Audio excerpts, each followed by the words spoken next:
So we've got a lot of awards to give out and people to recognize, and Dana Curdy is going to start the process of that. Dan's been our awards MC for well over 20 years. He also used to manage the exhibits. There's a long thing here about Dan. He was past chair. He used to be with the state of Pennsylvania. Went to his first conference in 1982, which was a national conference in Madison, Wisconsin, which I thought was held in a bar, wasn't it? I think so. Yeah, okay. I always thought Dan was just this guy that showed up and hung out, but he's got this long list of things he's done. I did run into him at the JFO in New York City after Sandy, so he can't get away. He's a real oldie but goodie, and he's going to take over the program for a bit. You want this or you want that? I want this. Thank you, Bill. Can you hear me? Okay, great. As you can see, there are two podiums up here. We're doing something a little different this year. We have a co-MC for this, Allison Harden. Allison, would you please come up? Now, I'll introduce her. Allison was a former co-chair of the Coastal Committee. She's been a CFM since 2003. She teaches coastal resilience and flood risk reduction for the NDPTC. What are you doing? How you doing? I'm not upstaging you at all. Go ahead. She wants me to stress that she's not a comedian. She's just an improviser. I don't know what you're doing next. Okay, thank you. Yes, sir. I'm glad everyone is here today because this is a special anniversary, and you're here to celebrate it, and there's a very important person in the room. Chad Berginnis. This marks 2 years of being executive director. Where are you? He's right there. Oh, I there think you he's are. done a Hi. good job. How are Don't you think so? Let's give a hand to Chad. He's done a great job. I think he's done a great job too, but I want to tell everyone, in fairness and truth in advertising, that Chad has been observed late at night, sitting in his office, just talking to himself, saying, "What is the answer? What is the answer?" I think you need to help him out with that. Well, Why let him suffer? we have appealed directly to a higher power so that every time Chad asks a question, he has the proper answer. Get out of this bag here. That's correct. We have him the magic 8-ball.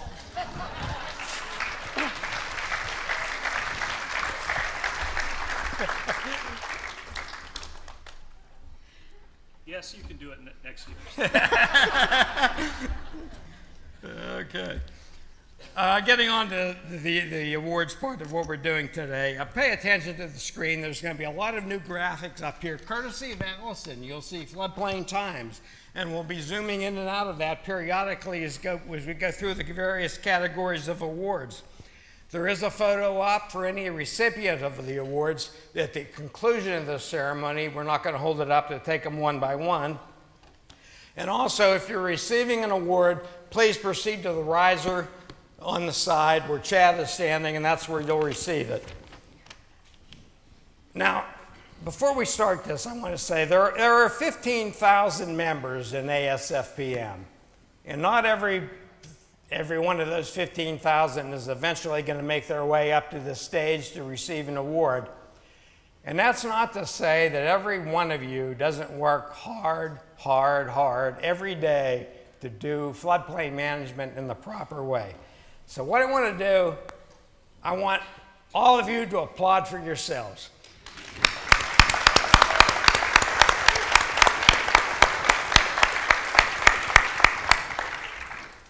This year, as in past years, the National Award Selection Committee was in charge of reviewing the nominations and developing the criteria and procedures and making recommendations for the awards.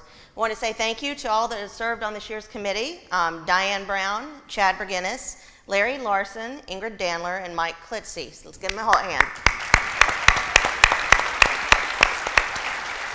We also have a team of folks that select the awards for state and local awards. Mike Klitze, Bill Trackmus, Mike Parker, Bill Tingle, and Greg Main. Let's give them a hand as well.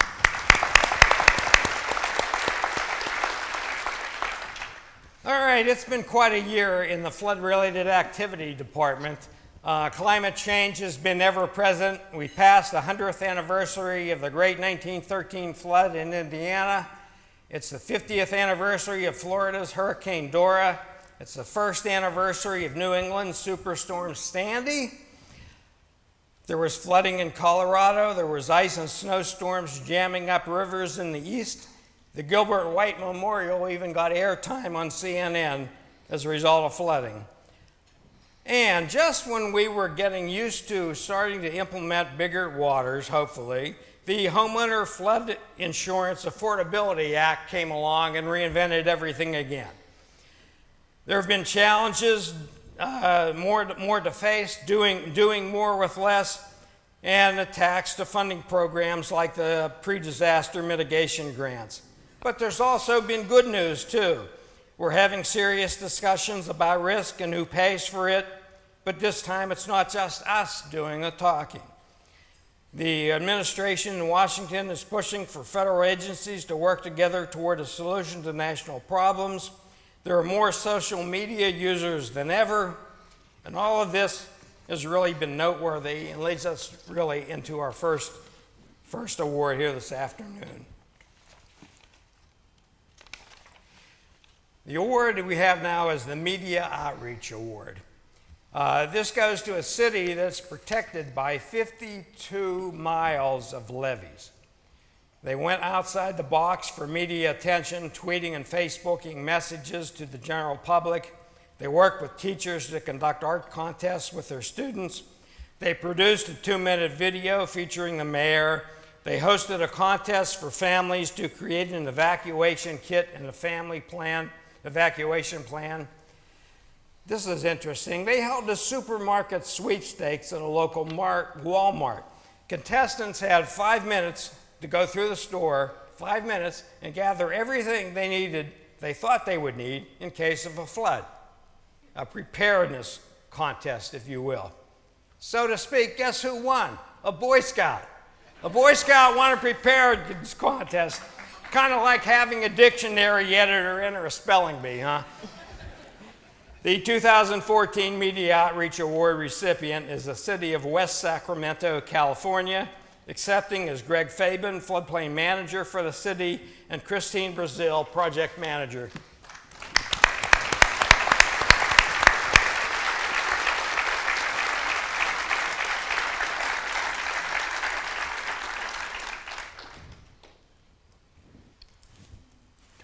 Okay. Next is the Jack Schaefer Floodproofing Award. No one gets to be a CFM without learning a little bit about floodproofing. Some of them even specialize in floodproofing. And then there are those that win the Schaefer Award for excellence in floodproofing. The Schaefer Award this year is presented to a person who is very comfortable behind the microphone. Promoting floodproofing is a goal of the Schaefer Award, and this year's recipient does that from the ground up. By creating and executing an hour-long training on residential elevation, the recipient helps provide a good base knowledge on principles and practices of home elevation. And I've seen this hour-long program, and there's not a sleepy eye in the place. He's wonderful. An active member of the Floodproofing and Retrofitting Committee, he calls for greater training, certification, and insurance requirements for companies who offer building elevating surfaces to the public. And as a private contractor, this creator of House Raising 101 both practices and preaches sound elevation techniques. The 2014 John R. Schaefer Award for Excellence in Floodproofing goes to Rod Scott, L&R Resources for Excellence in Hazard Mitigation Education.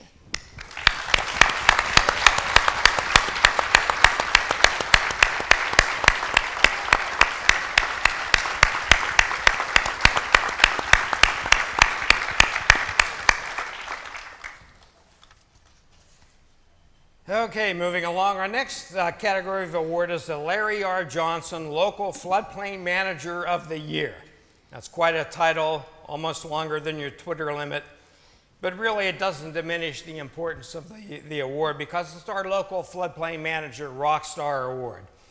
The nominee for this has been a proven leader among floodplain management colleagues, supports recently implemented state floodplain management regulations.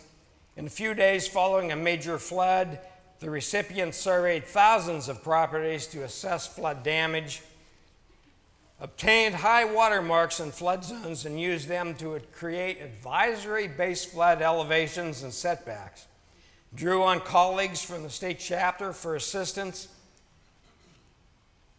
and I think this is really important. He kept community leaders calm, focused, and progressive in tactics and techniques during the flood event, and also he set a moratorium on building permits in the flood-affected areas. That's noteworthy. The recipient's actions saved lives, prevented future flood losses, and promoted health, safety, and welfare for an entire community. It's quite a legacy. The 2014 Floodplain Manager of the Year is Will Birchfield from the town of Estes Park, Colorado.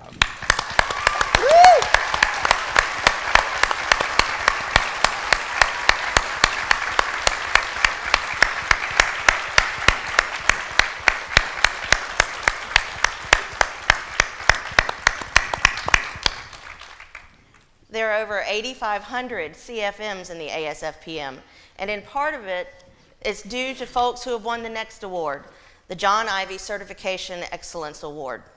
This year's recipient serves on the ASFPM's Certification Board of Regents and heavily promotes the CFM program at home. But he does this in a university setting. Over 50 students have passed the CFM that he has helped. He teaches total immersion floodplain management and study away courses. You can read that as road trip. That may take you to the depths of a cave or to the dry flats of the desert.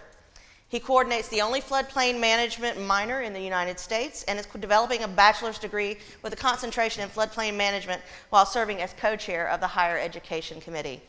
If you've never seen his low-budget hydrology example he does with the 2-liter bottles and the tape, or if you've never seen his students using manila folders to craft weight-bearing bridges out of the manila folders, then you're really missing out on seeing a lesson in teaching simply and elegantly. The 2014 John Ivey Certification Excellence Award goes to Dr. Warren Campbell, Hall Professor of Civil Engineering at Western Kentucky University.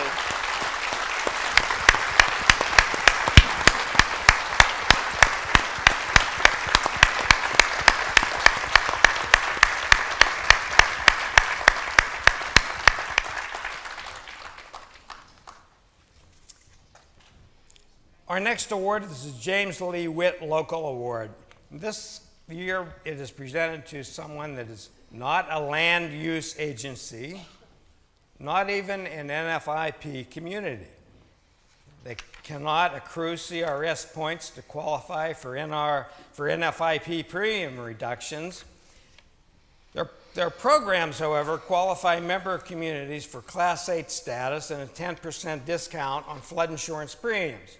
These risk reduction efforts have facilitated approximately $1.7 million in annual savings to the communities and the residents. The points gained through this authority's activity apply to any of the 11 Silicon Valley communities that participate in the CRS. The recipient of this year's James Lee Witt Local Award is the only fictitious community in the CRS. And it's been the only one in the nation for 15 straight years. The James Lee Witt Award for Excellence goes to Santa Clara Valley Water District. Anyone accepting on their behalf? Well, let's give him a hand anyway.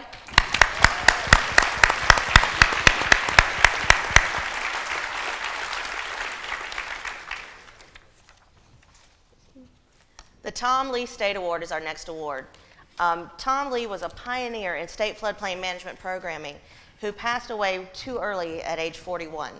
That's around my age. When I started looking at all he had done, I started reevaluating my own life. Oh my gosh, I haven't done anything. Tom Lee was fabulous. The award that bears his name celebrates state plans, projects, or programs that help elevate the profession at the state level. This state that the award goes to this year has 2 award-winning projects. First was a CRS toolkit. It was developed as a state-specific companion to the CRS Coordinator's Manual, highlighting available points in their state and giving instructions on how to apply for them. As a former CRS coordinator, I can tell you that's a big help. Second was the Flood Response Toolkit, designed to help communities prepare, respond, and recover from flood emergencies, and highlighting the state's resources to assist. It acts as a quick reference tool to address the steps to be taken after a flood event. So this year's Tom Lee State Award goes to the Iowa Floodplain and Stormwater Managers Association. Accepting on their behalf are Wayne Willey from the city of Davenport and Jerry, please pardon me if I say this wrong, Skalak, founding member of the Iowa State Chapter.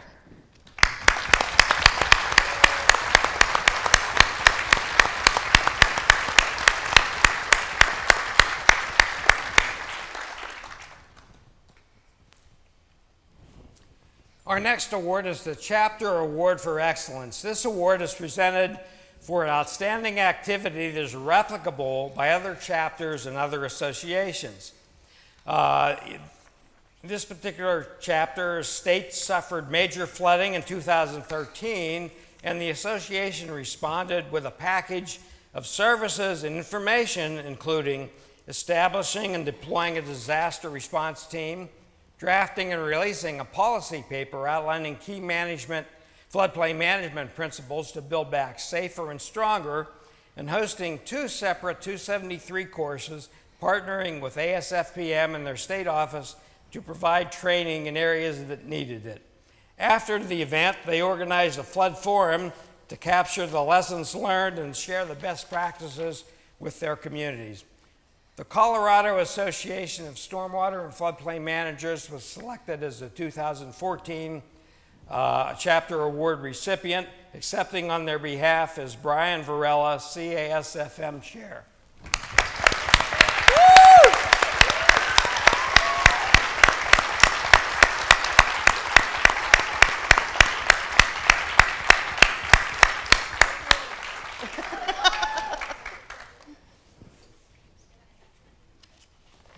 I'm a little nervous about the next award, I have to be honest with you, because the guy it's named after is over there in the front row.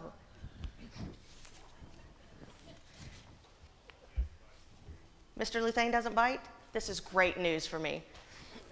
The Jerry Luthane Distinguished Service to Member Award. This year's, and it's a good thing they named it the Distinguished Service to Members Award, because the award winner this year is distinguished as all get out. The recipient specializes in outreach and risk communication services and consults nationally on FEMA's Flood Smart marketing campaign. Thanks in part to this year's honoree, who managed one of the largest write-your-own flood insurance programs, ASFPM has brought forward a wealth of information, training, and knowledge on the subject of flood insurance. He's participated in FEMA-funded studies with research corporations like the RAND Corporation and provided expert witness in court cases relating to flood insurance. I have this vision in my head of him standing up in court going, "You can't handle the truth about flood insurance!" And if I get a chance afterward, I'm going to have a photo op with him to do that. The recipient is a facilitator at the ASFPM Foundation Forums and co-chairs our Flood Insurance Committee. And if you're not already aware, the recipient of this year's Jerry Luthane Award goes to Bruce Bender. Bruce! Bruce!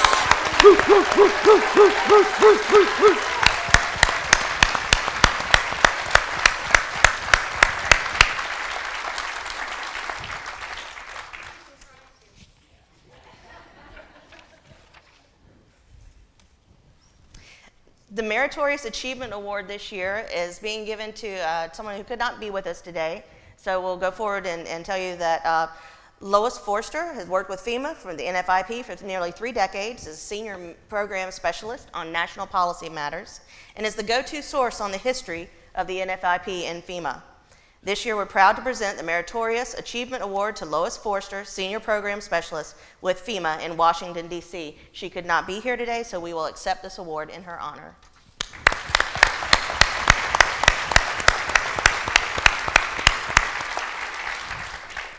The next award that we're giving out here is honorary membership. This is not an annual thing. It's not given out that very often, but is occasionally for someone that is particularly worthy of it for ASFPM. The recipient of this was part of the association from its inception in 1977. Chaired the ASFPM's Mapping and Engineering Committee, served on the original TMAC representing ASCE, was instrumental in writing reports that resulted in $1 billion in MAP mod funding, was ASFPM's first exhibit coordinator, established ASFPM's first project manager position, and retired last month as Chief of Floodplain Management in the insurance branch of FEMA in Region 10. This year, the association is proud to present honorary membership to Mark Reball.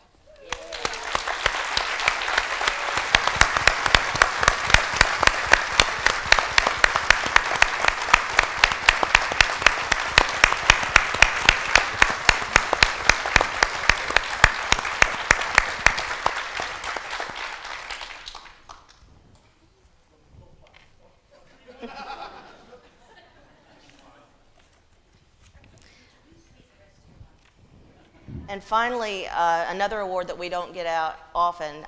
This is our highest award, the Goddard White Award. This is named for Jim Goddard and Dr. Gilbert White, two men whose work led to the elevation of floodplain management as a profession and as a national calling as well. Our strongest congressional advocate for sound floodplain management is the Honorable Earl Blumenauer from Oregon's 3rd District. Congressman Blumenauer district includes most of Portland, Oregon, and the Willamette River. Dave, did I pronounce that right? Yes. Thank you. Congressman Blumenauer has fought hard battles for sound floodplain management that include WRDA in 2003 that would have provided the Corps with greater flexibility to consider the natural and beneficial functions of the floodplain and encouraged more non-structural flood control products. That one didn't go through. He also fought a battle for Water Protection and Reinvestment Act of 2009, which would have amended the IRS code to establish a trust fund to support investments in clean water and drinking water infrastructure. This legislation has been reintroduced in 2012. But some successfully won battles, or some key battles, include the Bunning-Bereuter-Blumenauer Flood Insurance Reform Act of 2004. Say that 3 times fast. Also known as the 2 strikes and you're out of the taxpayer pocket bill. It aimed to stop the federal government from subsidizing people to live where Mother Nature repeatedly shows that they are not wanted. The defeat by roll call vote of Senate Bill 2039 that created a backdoor way to put taxpayers on the hook for local levies by allowing them to be constructed on buyout land. Congressman Blumenauer also took to the House floor in support of better transparency on what the nation is spending on disasters and supporting hazard mitigation as it relates to the Department of Homeland Security appropriations. Additionally, Congressman Blumenauer continues to support appropriations for the pre-disaster mitigation program. Time and again, Congressman Blumenauer has demonstrated a commitment to sustainable and comprehensive floodplain and water resource management in Congress, and is truly a champion of these policy issues. So please rise and help me celebrate Congressman Blumenauer, Earl Blumenauer, U.S. House of Representatives, 3rd District, Oregon.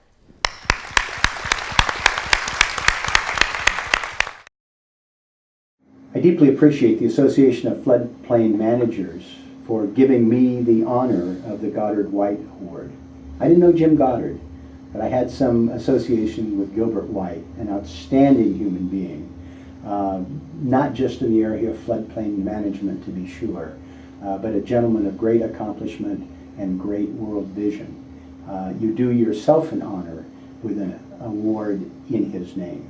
I'm reminded that Gilbert was one of the original architects of the flood insurance program over 50 years ago.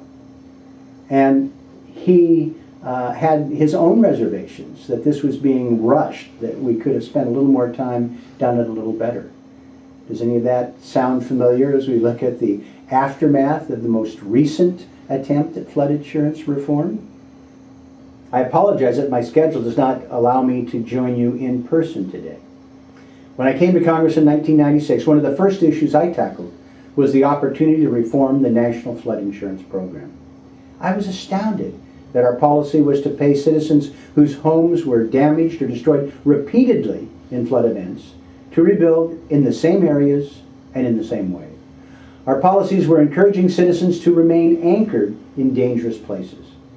And as weather disasters become more extreme, the threats to human safety and the cost of cleaning up are becoming astronomical. I was pleased when the 2004 flood insurance reauthorization contained my repetitive flood loss program.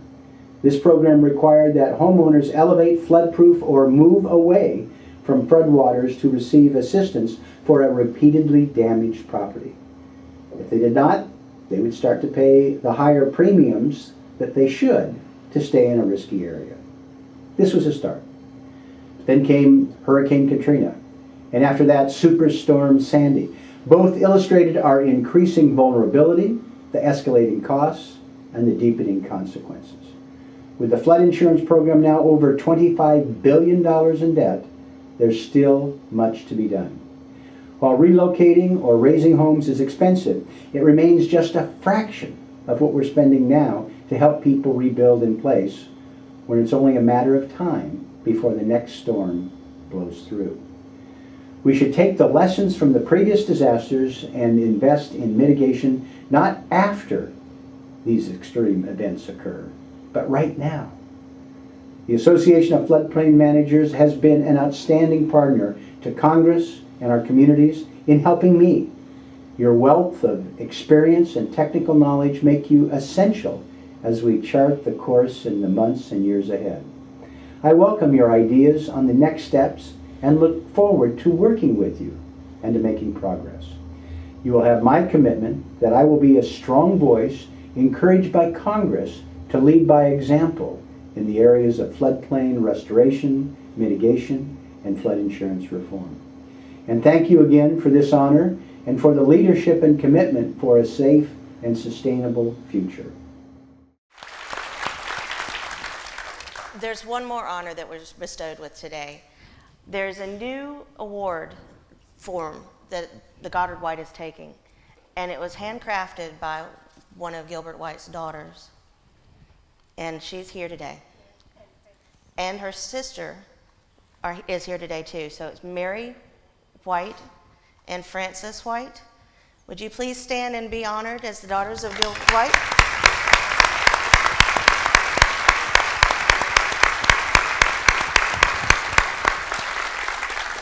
Mary, not many of you may know, but Mary is a glass artist, and Mary has made a prototype and a new award for the Goddard White Award that replicates the design of the Gilbert White Memorial in Colorado. Beg pardon, ma'am? That you built, absolutely. It's a model and replica. Can you get it on the screen? Everybody can see, because it's sitting very nicely on the table. And I'm really scared to pick it up and show it, because I don't want to be the one to mess up and break it before it gets to Congressman Blumenauer.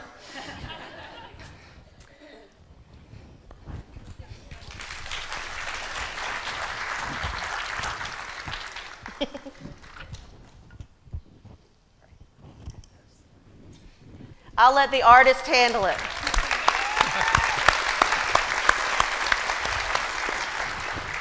Thank you, ma'am.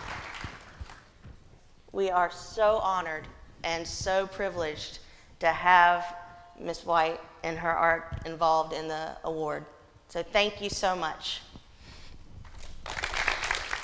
Back when I was vice chair, I had the privilege of serving with Sally McConkey, and during that process, I carefully watched everything she did so that all of the traditions that she created I can continue. One of the traditions was that she forgot to hand out one of the awards last year. So, and I just noticed that we forgot to hand out one of the awards. So hands, can you come back up, please? We do have a plaque for Norfma.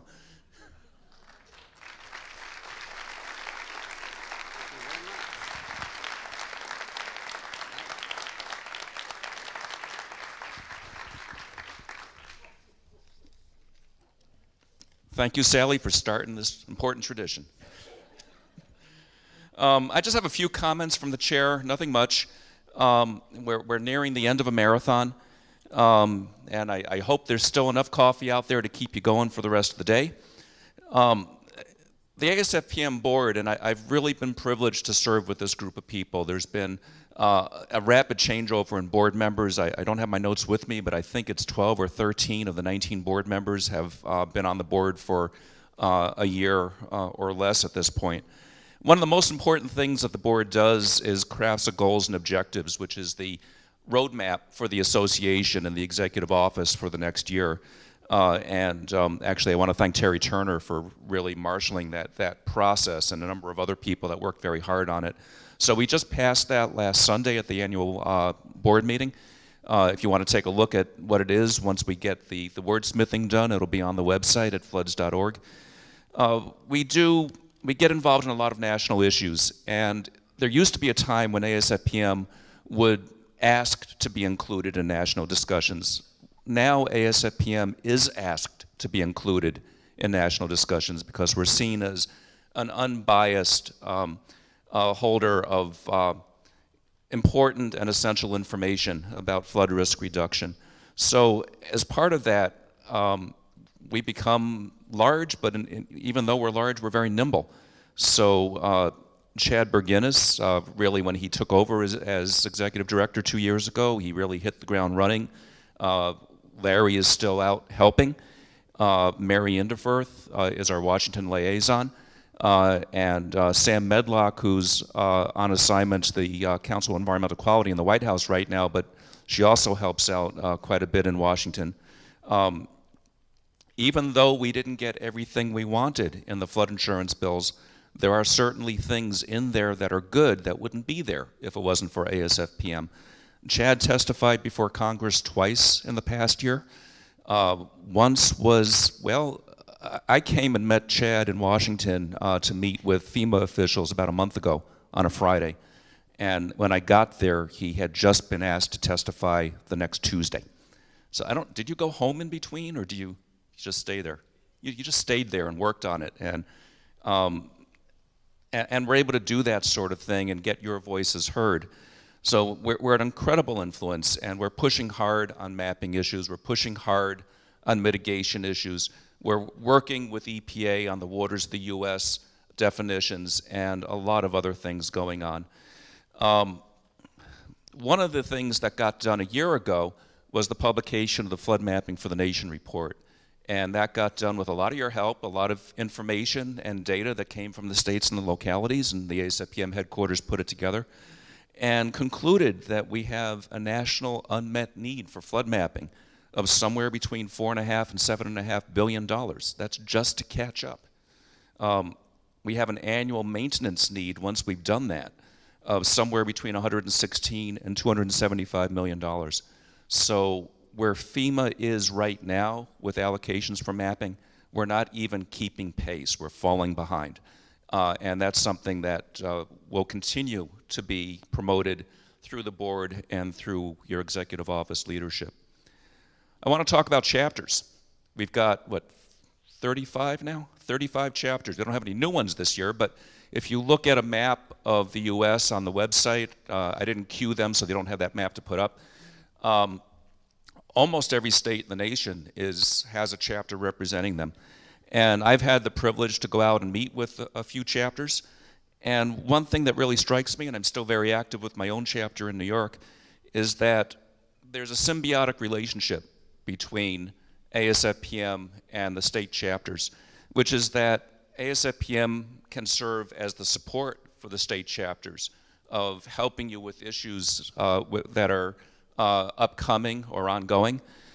But the state chapters represent the practitioners in the field.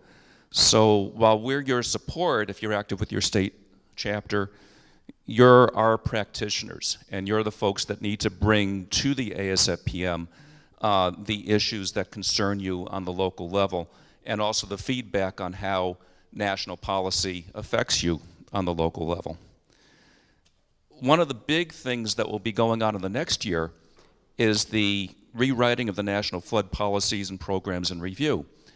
That is a publication that states our position of where not necessarily the federal agencies, but the nation as a whole should be in terms of flood risk reduction and maintaining the natural functions of floodplains. There'll be a process going on. It's going to be very rapid, and the board of directors will be reviewing that next February and passing the new document. And finally, I want to mention something about the finances of the association. One of the most important and maybe least interesting, I think it's interesting, but I don't know if anyone else does, roles that the board has is to pass an annual budget for the association. I remember in 2000, in 1984, when Walter Mondale got the Democratic nomination for president, he made a speech, and he said that, "I'm going to tell you that I'm raising your taxes. The other candidate will raise your taxes, but he's not going to tell you." And it turned out that that wasn't the best campaign slogan, but it was honest. And ASFPM, fortunately, we've got good reserves, but we've also grown. We've had to grow to serve your needs, but we've also gone into deficit spending the last few years. We have enough reserves to survive that for a while, but it's not sustainable, and we're all about sustainability. So we have taken some steps, and you are going to see some of your fees go up a bit. I'll be honest about that. We promised it won't hurt too much, but our goal is that about a year from now, we'll have an actual balanced budget. So that's really what I want to talk about in terms of Board of Directors perspective.